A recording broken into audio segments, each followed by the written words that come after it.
Sa paggunita sa ikawalong buwan ng Maguindanao Massacre, dinalaw ng mga taga-Department of Justice sa mga kaanak ng mga biktima. Nagpunta rin sila sa mismong pinangyarihan ng karumal-dumal na krimen sa Maguindanao. Nakatutok si Ian Cruz. Dinalaw ng ilang prosecutor ng Department of Justice ang puntod ng ilang sa mga biktima ng Maguindanao Massacre sa Forest Lake Memorial Park dito sa General Santos City. Naroon din ang ilang kaanak ng pinaslang ng mga mamamahayag. Nagtitipon-tipon sila tuwing 23 ng bawat buwan para sa maliit na salo-salo. Ikawalong buwang anibersaryo na ngayon ng Maguindanao Massacre at sa pagdalaw nga ng mga DOJ prosecutors dito mismo sa libingan ng mga biktima ay tila ng buhay na magkakaroon ng hustisya ang mga kaanak ng mga biktima. Tiningnan nila ngayon, tinitingnan nila kung ano ang magagawa nila sa kaso namin. Kaya parang nakapag-asa talaga ako.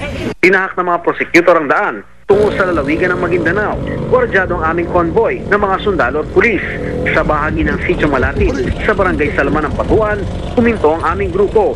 Ayon sa isang saksi ng prosecution, may checkpoint dito nung araw ng massacre kung saan unang pinahinto ang convoy ng mga pinaslang. Sinabi ni Dato Unsay, tayo naman ulit. Pagkatapos niya mapatayo, tinanong niya kung sino sa inyo yung mga manguda dato. Yun, nakuha niya yung babae, maputi yun. Tapos sinampal niya. Doon niya pinasakya sa sasakyan niya. Nakita rin daw niya ang alis ng convoy. Pinuntahan din ng mga prosecutor ang massacre site para makita nila ng personal ang pinangyarihan ng krimen. Maraming pulis at sundalo ang nag-secure sa lugar. Pababa na kami nang bumuhos ang malakas na ulan. Hirap ang mga sasakyan na makaahon. Ilan sa mga sasakyan kailangan pang hilahin ng tangke. Matapos ang kulang isang oras, nakarating din kami sa main road ng Maguindanao. Bukas, inaasahang darating si Justice Secretary Leila de Lima sa General Santos City para sa isang case conference. Mula rito sa Maguindanao, Ian Cruz, nakatutok, 24 oras. Chika Minute!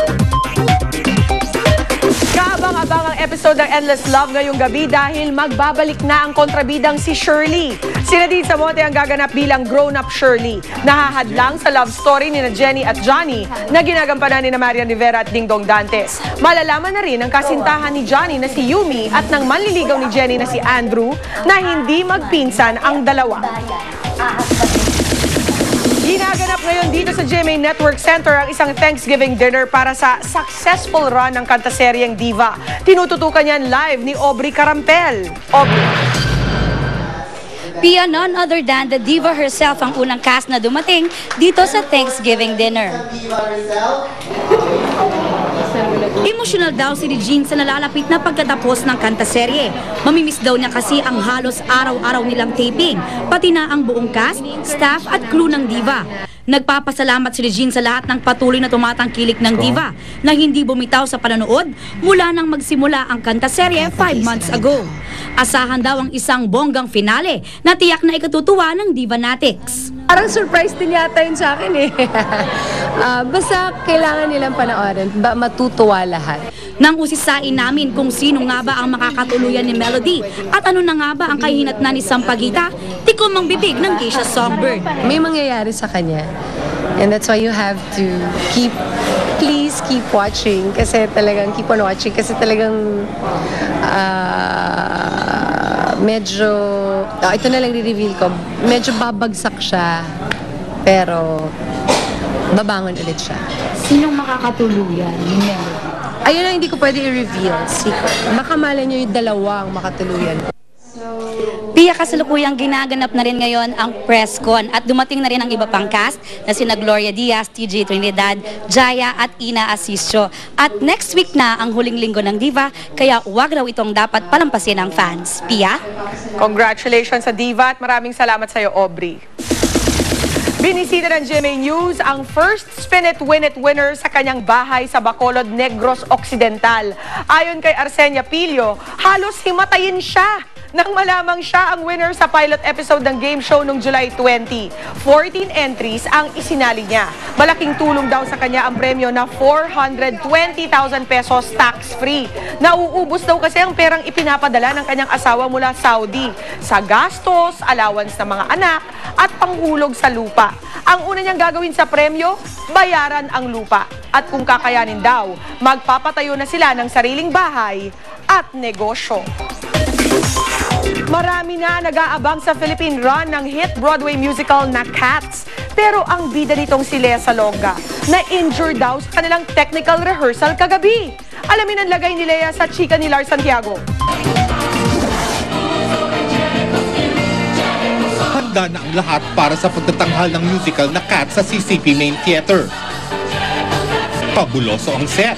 Kahanga-hanga ang costume at make-up ng buong cast na gumaganap bilang mga pusa. Pero siyempre, ang inaabangan ng lahat ay ang international theater star na si Lea Salonga na gumaganap bilang si Grisabella at ang kanyang pag-awit ng Memory, ang pinakasikat na awitin mula sa musical.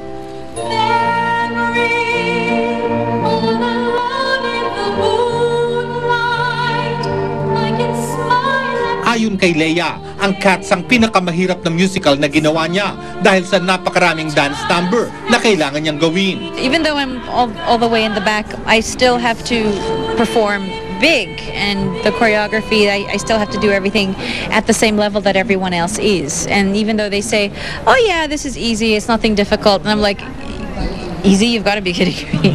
It wasn't easy, and the first day after rehearsal, I was like, ow, ow. Ow. Oh, I had a muscle there. Kahapon, sa technical rehearsal, nagkamali ng tapak si Lea sa isang malaking kable at napilayan siya. I stepped on these there were these big generator cables, and they were covered with a black cloth, and there wasn't a warning. There was like, I guess, some sort of yellow tape or whatever, but I thought, oh, it's safe to step on. I stepped on it, and my ankle twisted, and then I fell. Kwento naman ng mga performer nang malaman nilang makakasama nila si Lea sa Manila run ng Cats. Sobrang naging excitement nila. Natutuwa si Lea sa reaksyong ito ng mga kasamahan. It's a nice feeling. It makes me feel somewhat important. Whether or not that's true is a whole different thing. But in all seriousness, I mean, there are people that I get excited when I find out, oh, I'm going to be working with, Bernadette Peters is going to be doing that same concert and in that same number. It makes me really starstruck. Ang mga producer ng Cats ngayon lang nagdala ng produksyon sa Pilipinas, pero nagmagandang loob kaagad sa pamamagitan ng pagdodonate ng 2.3 million pesos sa Philippine Red Cross. Dahil naman sa magandang response ng mga tao sa musical, sa dami ng bumibili ng ticket, napagpasyahan ng mga producer na i-extend hanggang August 22 ang pagtatanghal ng Cats sa CCP. Lars Santiago, updated sa Showbiz sa Penang. That's it for Chika Minute. See you again next week. Ako po si Pia Guanyo. Mel, Mike? Salamat, Pia. At yan po ang mga balitang aming tinutukan sa nakalipas sa 24 oras. Maraming salamat sa inyong pagtitiwala. Mula sa tahanan ng katotohanan, ako po si Mel Tiangco. Ako po si Mike Enriquez. Ito ang GMA. Walang kinikilingan, walang pinoprotektahan. Walang kasinungalingan, serbisyong totoo lamang. At dahil hindi natutulog ang balita, Nakatutok kami 24 oras.